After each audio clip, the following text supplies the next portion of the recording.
dalam pengungkapan kasus korupsi ini tentunya semangatnya adalah membela kepentingan negara. Coba bayangkan kalau praktek korupsi itu banyak.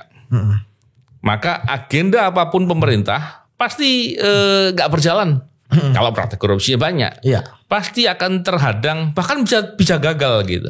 Dan ini yang rugi juga pemerintah gitu. Jadi apalagi Pak Presiden, Pak Prabowo juga sudah menyampaikan dalam banyak forum. Bahkan pidato pertama kalinya disampaikan bahwa akan sungguh-sungguh untuk berantas korupsi. Ya walaupun tentu kita perlu tunggu ya, dan pastinya banyak pihak yang akan menagih itu gitu ya. Karena kita berharap upaya kebijakan negara, kebijakan pemerintah untuk mendorong pemberantasan korupsi yang ideal, yang efektif, yang objektif, itu betul-betul dilakukan.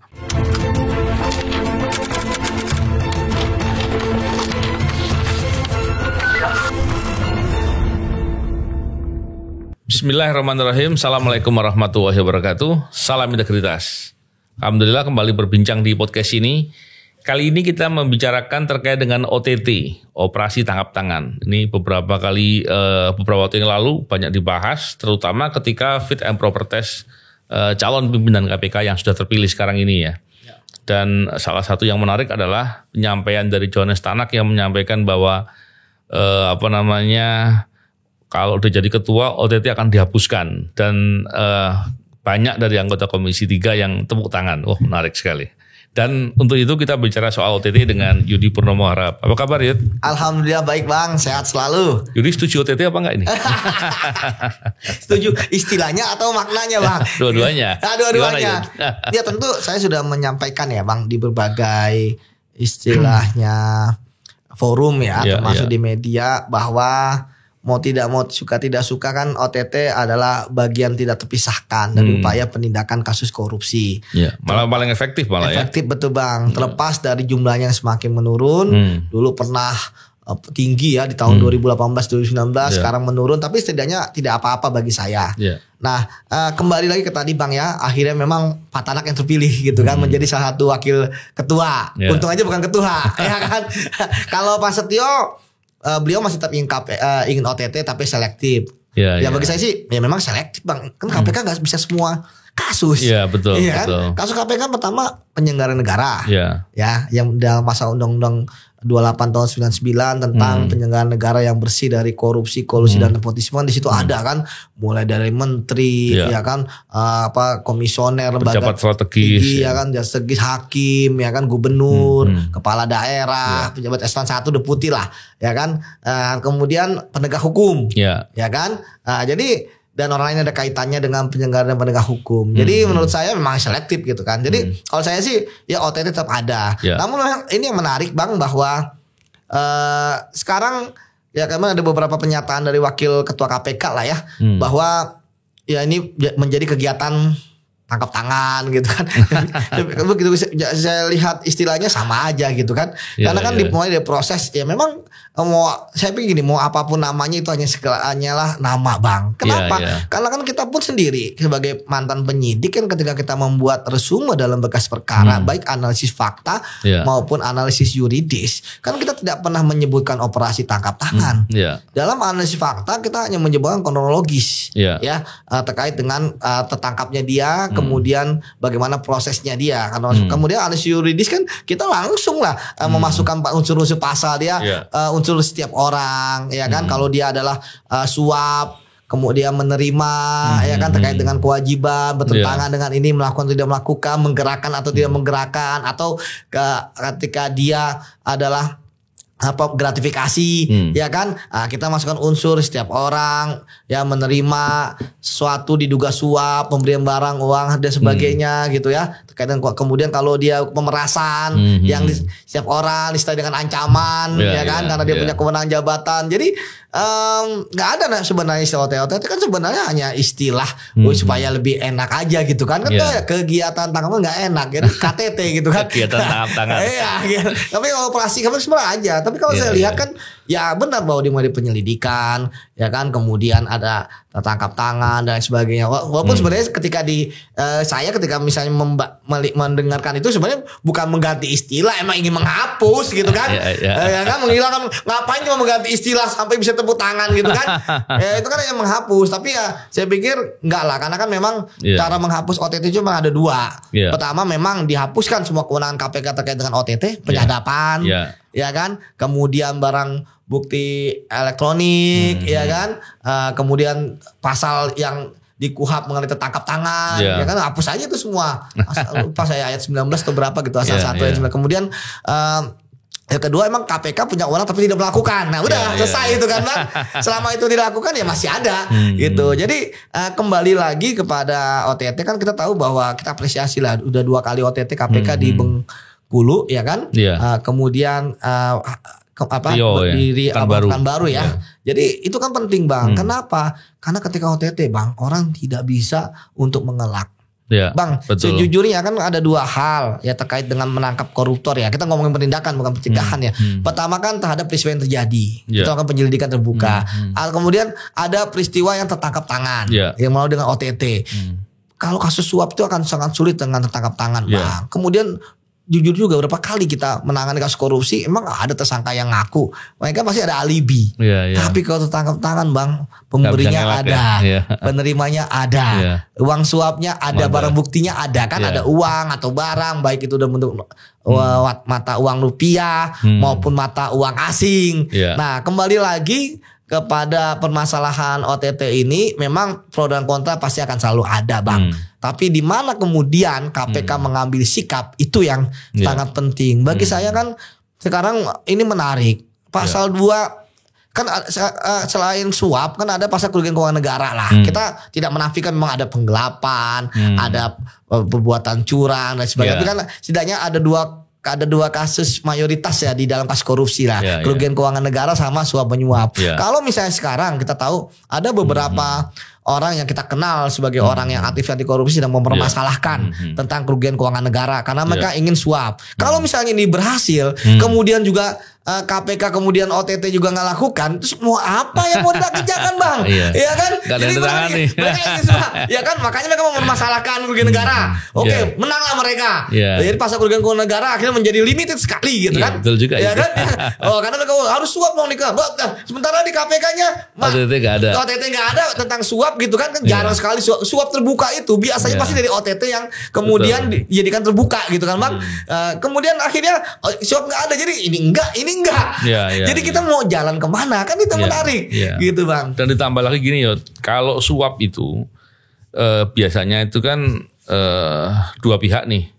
Ada sih suap yang satu pihak saja, yang disuap nggak mau, bisa saja kemudian ditangkap yang pemberi ini kan, karena si penerima ini, orang yang mau diberi ini nggak mau dan dia menginformasikan. Tapi sebagian besar praktek suap itu kan dua-duanya mau. Apa meeting of mind? Ada apa namanya kesepakatan lah, meeting of mind. Terus kemudian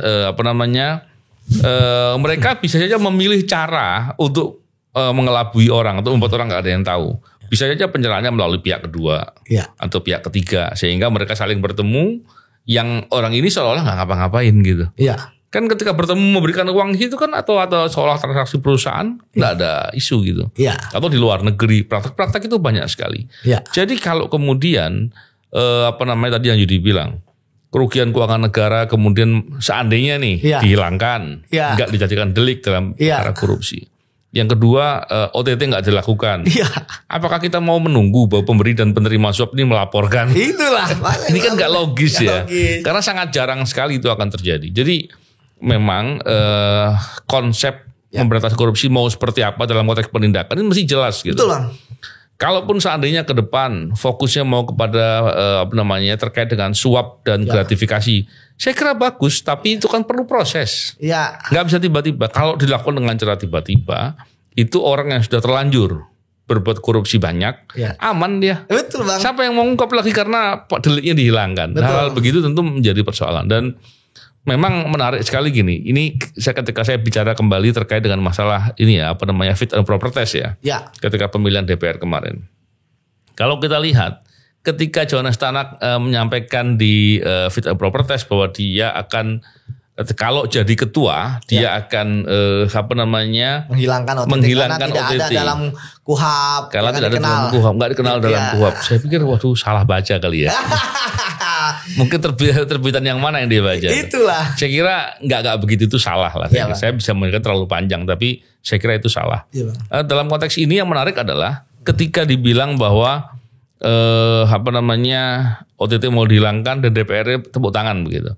Kalau dia jadi ketua kan, faktanya ketika DPR memilih kali ini kan pola memilihnya beda tuh. Masing-masing anggota DPR Komisi 3 memilih ketua dan 4 wakil ketua. Memang sih kalau dari jumlah pemilihnya paling banyak Johnny Stanak. Betul. Iya kan? Kalau zaman dulu menang Kalau zaman dulu jadi ketua dia.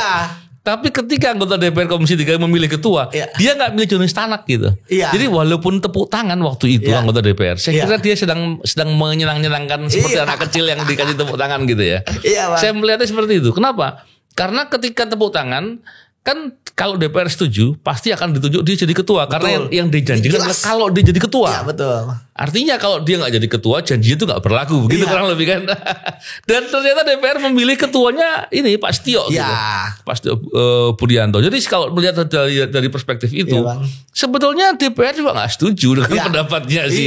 Johnny Stanak kurang lebih begitu. Apalagi kalau kita lihat dalam pengungkapan kasus korupsi ini, tentunya semangatnya adalah membela kepentingan negara.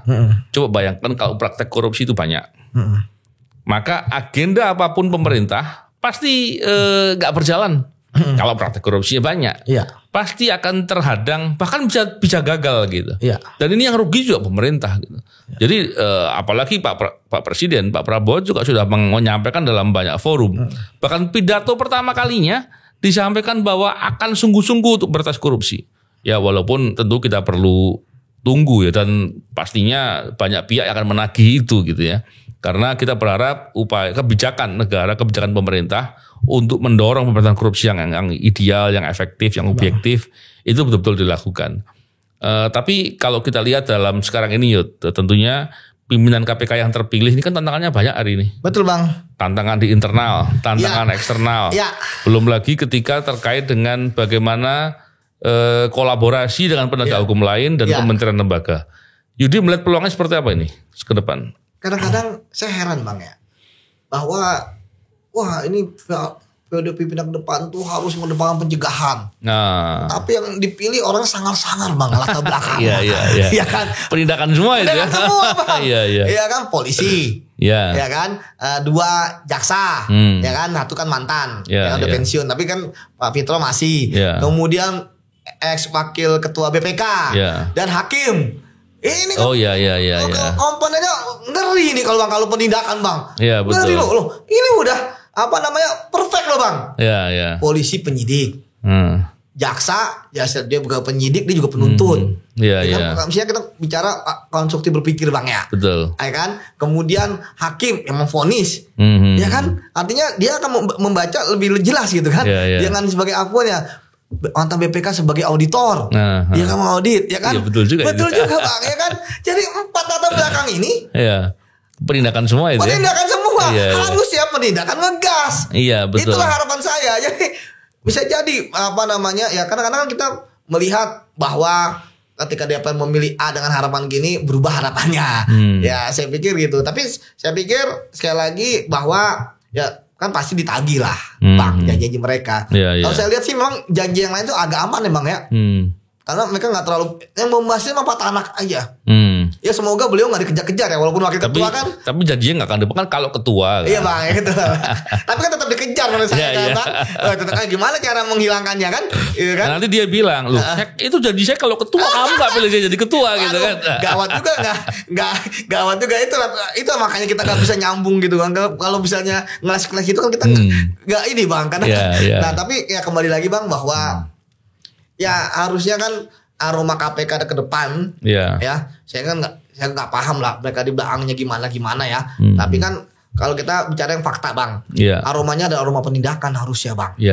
Dan harusnya ini kan selaras dengan apa yang disampaikan oleh Pak Prabowo bahwa penindakan yang keras dan tegas. Kemudian berkali-kali beliau menyampaikan, kemarin di Hari Guru kalau tidak saya juga menyampaikan juga Bang, ya kan sudah cukup kan korupsi gitu kan. Artinya ya ke depan karena pilihannya, karena saya kan agak aneh kalau pilihannya adalah penindakan tapi kemudian pencegahan, karena kan pasti mereka nggak punya lah secara ini ya, secara karakter dari kecil mereka, artinya dari mereka mulai bekerja dan sebagainya, karena itu udah penindakan banget itu. Ya kan, artinya agak sangat. Saya baru terpikir tuh ya. Iya bang, justru menurut saya ini mumpung semua penindakan, ada auditornya ada. Terus kalau hubungan, saya pikir BPK masih aman. Jadi auditor, penyidik, penuntut, hakim lengkap, lengkap hakim, ya. apa SPP, apa sistem peradilan pidana. Iya kan bang, menarik sekali ini. Iya tuh makanya. Dan gini Yot, kalau kita lihat juga kemarin ya, pada saat fit and proper test Dewan Pengawas KPK, itu disampaikan oleh salah satu sepertinya anggota DPR Komisi 3 ya, yang menyampaikan bahwa atau berharap kepada Dewan Pengawas, kalau akan ada OTT, tolong hubungi itu target yang mau di OTT katanya. Agar bisa kemudian mencegah terjadinya kejahatan. Terlepas dari siapa yang menyampaikan, barangkali punya motif untuk menyampaikan. Saya berpikir malah sedih gitu ya. Ini cara berpikirnya salahnya kebangetan gitu. Salahnya kebangetan. Kalau yang bersangkutan ini bukan orang hukum, saya masih bisa maklum ya. Ini sepertinya orang hukum, Komisi 3 kan rata-rata orang hukum ya. Ini kok bisa sebegitu parah. Jadi saya pikir PR bagi pimpinan KPK atau bagi KPK itu menyadarkan para anggota DPR. Betul bang. Dan di pemerintahan akan ngerti OTT itu seperti apa. Betul. Karena masih banyak contoh nih. Dianggap OTT itu menjebak. Betul bang. Bahwa orang kalau di OTT itu siapapun pasti kena. Betul, kayak narkoba. Iya, bahkan dibilang seandainya pun, saya pernah mendengar tuh, tapi saya lupa ya yang menyampaikan siapa. Ya, bang. Seandainya pun di Amerika katanya dilakukan OTT, praktek OTT dalam rangka terkait dengan suap tentunya. Itu pasti banyak juga yang ketangkap. Saya pikir salah berpikirnya ini. Nah, ini yang kemudian saya melihat ini masalahnya serius. Tapi saya juga perlu tanya sama Yudi dong, biar Yudi cerita nih. Pernah nggak sih di KPK itu OTT-nya menjebak? Yang kedua begini. OTT itu seperti apa? Ini ngulangi lagi nih. OTT itu seperti apa prosesnya sampai kemudian tertangkap? Nah, Yudi dua hal itu bisa dijelasin nggak ya? Ya, kalau bagi saya kan tadi saya katakan bang, memang kenapa OTT pro dan kontra? Karena ada yang suka dan nggak suka, gitu kan? Ada yang merasa takut, khawatir, gitu kan? Itu pastilah bang. Tinggal kan selama ini kan kalau kita ngomongin formil udah diuji kok. Ya kan? Saya sering jadi saksi di persidangan untuk membantah yang dikatakan penasihat hukum sang salah. Saksi penangkap biasanya. Iya, ada bahasa hukumnya tuh bang. Saya juga lupa tuh. Saksi audit apa? Saksi yang kita perbalisan. Perbalisan kalau yang ini yang penyidiknya. Tapi kalau saksi penangkap bukan perbalisan. Okay. Tapi saya dua-duanya pernah. Pernah bang, abang perbalisan juga pernah kan. Kita juga pernah temenin abang waktu itu ya kan. Kemudian yang OTT juga pernah ya. Proses artinya kan. Sekarang gini, yang pertama dulu, Yudi gimana? Apakah OTT itu menjebak? Dan bisa nggak membedakan menjebak dengan itu kayak gimana? Iya bang, kalau terkait dengan menjebak, kita tahu menjebak sebenarnya kan ada orang nggak salah. Sebenarnya itu dulu. Orang nggak salah, dipancing untuk melakukan perbuatan yang salah. Entah itu dia dengan iming-iming dan sebagainya. Kalau narkoba mungkin jelas ya. Ada itu haram itu dah. Di narkoba boleh bandanya haram, jadi bisa dijebak. Bisa dijebak, ya kan? Jadi ketika ada di dia nggak ada. Itu kan ini kan uang. Uang bukan haram ya. Bukan haram. Bisa dimiliki oleh siapapun. Betul bang. Jadi nggak mungkin dijebak. Nggak mungkin dijebak bang. Ya kan nggak mungkin ada orang jebak kita 1M. Ya kan begitu 1M, mau saya aja mendingan gitu kan. Nggak ada lah bang orang menyediakan uang 1M. Karena memang bang dalam OTT itu kan yang paling penting adalah informasi dari masyarakat. Siapapun itu, ya bahkan orang terdekat dia. Pernah ada OTT ketika ketangkap, kemudian orang bilang, yang tahu korupsi cuma 3 orang gitu kan. Ya di antara bapak sendiri kan. Apakah hujan tidak merata di antara mereka? Karena jadi merasa kalau misalnya teori maling gitu kan bang, ada maling yang masuk ke dalam rumah, jaga pintu, jaga tangga, ada di mobil, semuanya merasa paling berjasa. Ya kan? Akhirnya akhirnya karena di mobil sedikit dia laporin gitu kan. Gitu. Tapi kembali lagi bahwa nggak mungkin bang. Karena apa? Karena dalam OTT tidak ada yang namanya kita menangkap orang ketika dia punya uang 1 miliar tanpa kita tahu 1 miliar itu apa. Misalnya ada bupati ada uang 300 juta nggak mau ditangkap, pasti kita tahu terkait dengan apa. Itu dulu bang. Ada kasusnya. cash. Makanya kan ini sebenarnya OTT kan cash building. Kita nggak sembarangan ada laporan kita, tapi ada cash buildingnya. Misalnya dia kita tangkap 300 juta itu adalah terkait dengan ya pembangunan waduk, proyek jalan, pembangunan puskesmas, proyek pengadaan buku, pasti ada itunya bang. Ada underlyingnya. Ada underlyingnya, nggak mungkin tiba-tiba orang bupati menghatumnya kita tangkap, enggak lah. Ya kan, yang pertama. Kemudian yang kedua, tidak ada ini dari kita bahwa kita ngubungin orang, coba tuh suap ini kalau dia mau kita tangkap, kan enggak, karena kan dua-duanya kena. Betul. Ini kan pasalnya biasanya kan suap penyuap bang. Ya kan, yang memberi, kalau menjebak yang memberi kena juga. Memberi kena buat apa dia kan masuk penjara juga. Masa dengan kerelaan masuk penjara. Itu lah namanya jelek nggak mungkin ya. Nah jadi gitu bang. Dan terus jadi bisa cerita nggak proses terjadi sampai OTT itu seperti apa? Mulai dari pelaporan sampai kemudian di OTT. Ya, saya pikir ini kan sebuah proses yang biasa ya. Mulai dari tadi dikatakan ada informasi dari masyarakat. Tentu di bagian pengaduan masyarakat ya, karena SOP KPK seperti itu, dan diuji. Ada analisis dulu. Analisis dulu dong, ya kan bang, verifikasi, ya kan, apakah ini benar kasus korupsi dan di situ kan nggak pernah terlihat motif ya. Yang penting bukti bang. Ya motif apapun ya sudah, kalau terima aja kan. Orang KPK seperti ini kan akhirnya begitu informasi ini benar, ya kan, kemudian disampaikan, masuklah ada surat perintah penyelidikan. Di surat perintah penyelidikan kan pimpinan tahu. Makanya nggak ada pimpinan KPK yang nggak tahu ada OTT. Ini maksudnya kasus Kalsel maksudnya.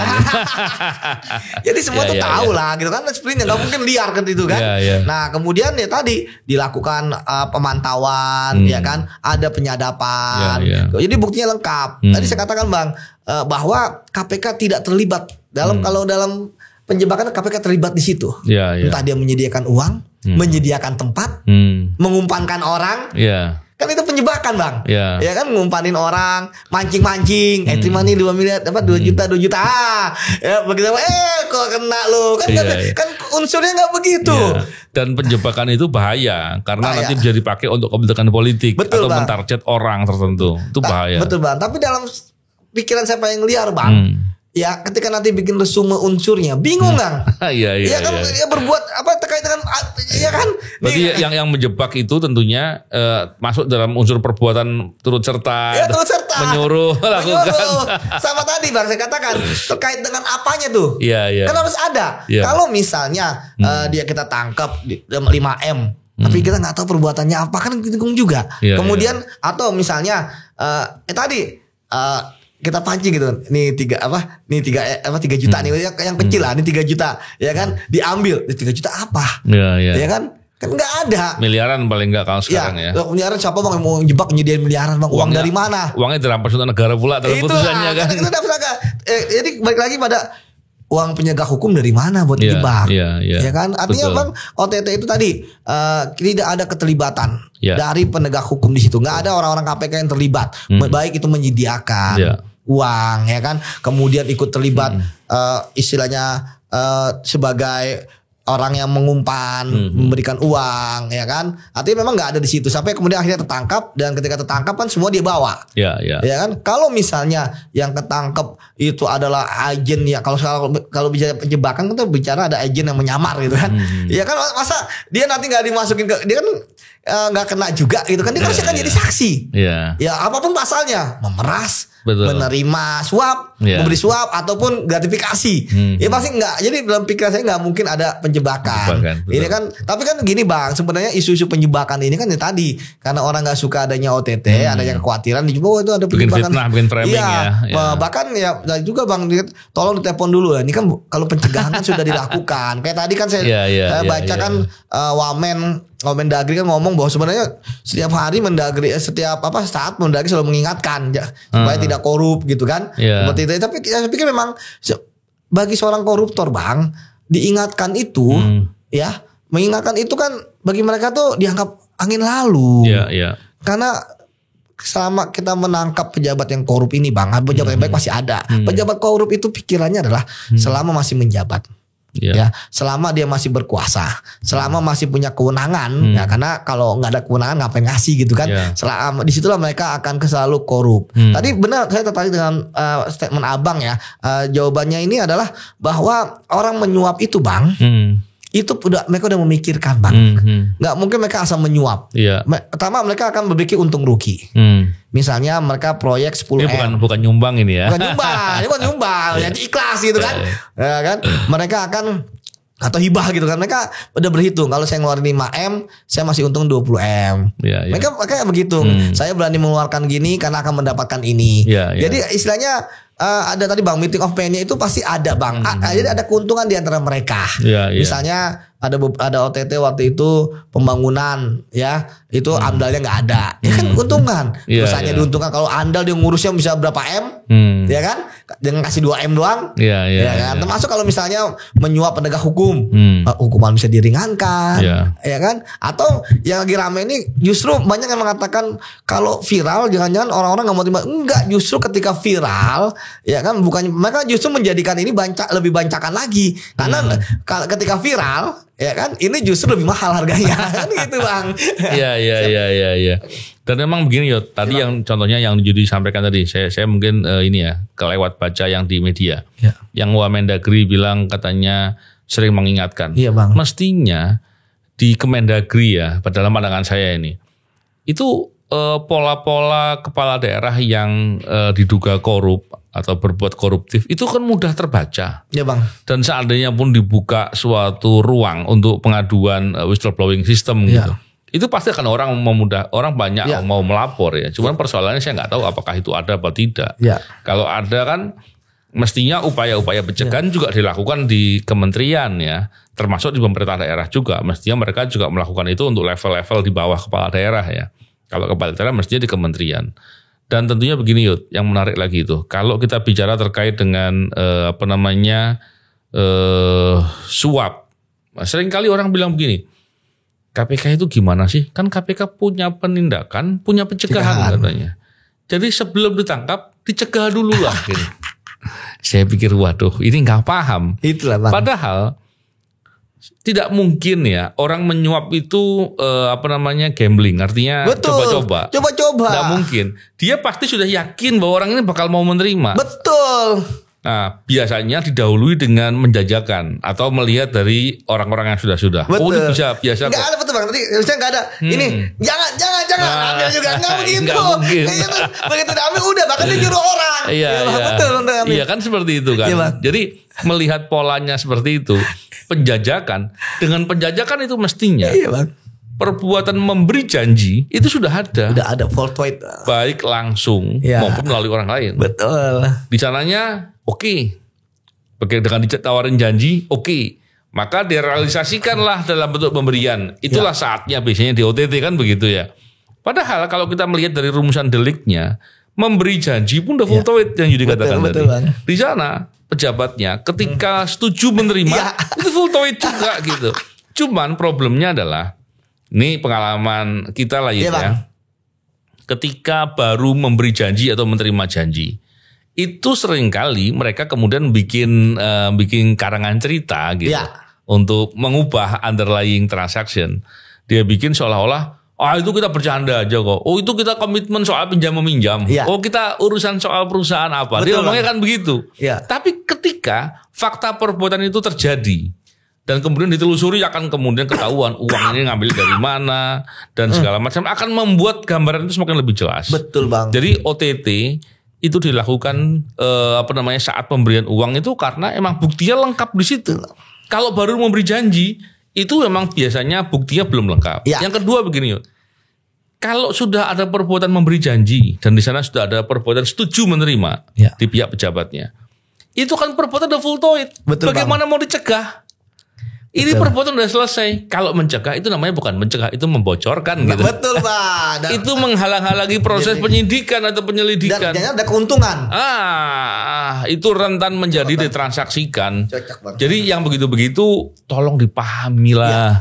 Kalau nggak paham belajar dulu, jangan menyampaikan di forum publik gitu kan. Gimana? Jadi punya catatan apa soal itu Yud? Ya bagi saya, kalau saya sih orang yang demokrasi Bang ya. Orang ngomong apapun ya nggak masalah. Yang penting pejabat nggak boleh ya dibatasi kan. Pejabat kalau ngomong apapun orang umum boleh. Kalau pejabat ya nggak boleh ngawur ya. Tapi kan masalahnya kita bisa naker bang. Iya kan masalahnya kan kalau misalnya dia seorang anggota DPR misalnya, dia ngomong di DPR kan dijamin kekebalan hukumnya bang. Tapi akhirnya kita bisa lakukan adalah kita bisa menakar. Oh ternyata hanya sejauh itu. Ya kan bang, ternyata dia nggak bisa lebih jauh lagi. Tapi kadang-kadang kan kalau kita bicara tentang pejabat kita kan dia ngomong kan tentu bukan bebas kayak kita bang ya. Karena mereka pasti ngomong itu sudah dipikirkan atau bukan sudah ditanyakan kalau saya ngomong ini seperti apa. Udah diskusikan sama orang, bang. Jadi ketika ada keluar bukan ini jangan-jangan sebenarnya paham bang.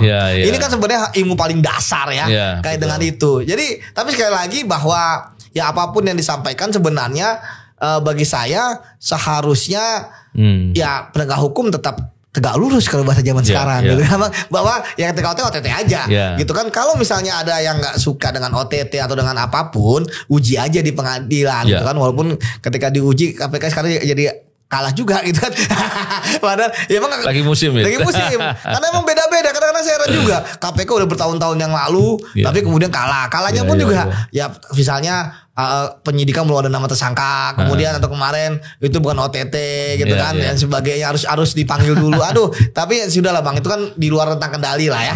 Kita bicara itu kan, tapi kembali lagi bahwa tentu kita berharap ya komitmen tentu dari siapapun ya untuk pemberantasan korupsi itu sangat ada. Saya bahkan bang dalam minimalis mungkin bang ya, saya tentu ya walaupun komposisinya ada penindakan semua, bagi saya bang bahwa ketika KPK menangkap bang, walaupun memang pertama ya bukan bagian dari penguasa, ya kemudian yang kedua jumlahnya juga nggak banyak, ya. Yang ketiga figurnya adalah figur yang orang-orang biasa saja, artinya bukan figur nasional, bukan figur yang ini sebagai misalnya hanya korupsi di daerah, tapi memang kewenangan.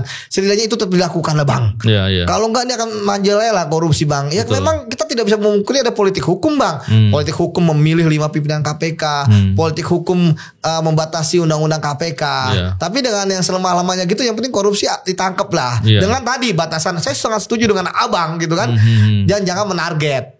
Karena menarget itu kan sangat berbahaya. Orang salah bisa jadi tidak salah.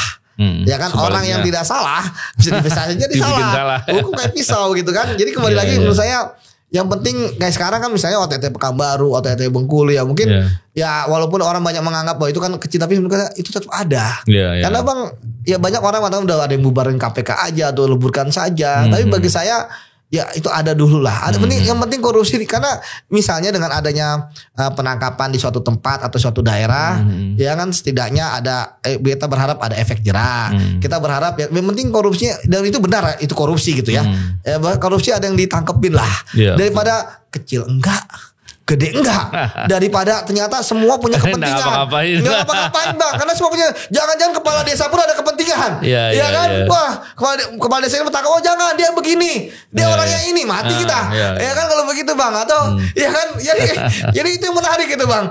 Kalau istilahnya pembatasan korupsi spasial, tapi menurut saya ya tetap harus ada. Ya kan, karena yang berbahaya itu berkata bang nggak ada, tapi yang harus saya katakan jangan-jangan ketua RT pun karena punya afiliasi nggak bisa ditangkap gitu kan.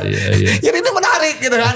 Jadi semuanya ujung jauh di sana gitu kan, nggak bisa ditangkap juga gitu kan. Gitu bang. Ya menarik sekali ya. Tentunya kita mendukung agar OTT itu dilakukan. Kenapa? Karena OTT itu efektif ya. Efektif bisa mengungkap praktek korupsi. Karena biasanya OTT itu kalau terkait dengan proyek, itu proyeknya belum berjalan biasanya. Walaupun ada yang sudah berjalan dulu. Dengan ditangkap, paling tidak kerugian negaranya bisa dicegah. Yang pertama itu banyak keuntungan. Yang kedua, bisa mengungkap praktek-praktek korupsi yang lebih luas. Dan OTT ini biasanya sulit untuk bisa dihadang. Biasanya kalau penanganan kasus yang case building ya, membangun kasus itu dijaga-jagain jangan sampai si fulan si apa tuh kena kasus gitu. Kalau OTT sulit karena apa? Ya sudah ketangkap, ternyata melibatkan pejabat tinggi A, B, C dan seterusnya. Nah, ini kan menjadi menarik. Betul bang. Jadi biar ini kemudian berjalan, karena dengan begitu orang menjadi takut berbuat korupsi. Itu penting, fakta itu penting. Dan kalau kita lihat tentunya dengan dilakukannya OTT, semoga penegak hukum lain juga melakukan ya. tentunya harapannya praktek suap dan gratifikasi itu betul-betul ditegakkan hukumnya. Cocok banget. Karena banyak sekali kok praktek suap dan gratifikasi ini kemudian dibiarkan dan itu menjadi induk praktek korupsi semuanya. Betul. Di situ persoalannya. Kalau itu sudah dilakukan, tinggal politik hukumnya seperti apa terserah deh. Betul, yang penting itu dilakukan dan ditegakkan bisa menjadi upaya untuk berantas korupsi yang efektif. Yang paling penting begini, kalau ternyata ada OTT atau penanganan perkara melibatkan pejabat yang agak tinggi, mau dia penegak hukum, mau pejabat apapun, ya jangan di level-level bawah lah yang dikorbanin. Tegakkan hukum apa adanya, jangan kemudian penegakan hukumnya justru malah di bonsai atau dieliminir. Betul. Ini yang bahaya. Betul Bang. Ya semoga bincang-bincang ini bermanfaat Yud. Betul, dan Bang. tentunya kita berharap ke depan praktek pemberantasan korupsi dilakukan dengan sungguh-sungguh, dengan jujur dan objektif, dan KPK semakin lama semakin kuat, dan harapan dari Pak Presiden untuk bisa memberantas korupsi dengan sungguh-sungguh betul-betul didukung oleh semua elemen. Siap. Terima kasih, salam integritas, assalamualaikum warahmatullahi wabarakatuh. Waalaikumsalam warahmatullahi wabarakatuh.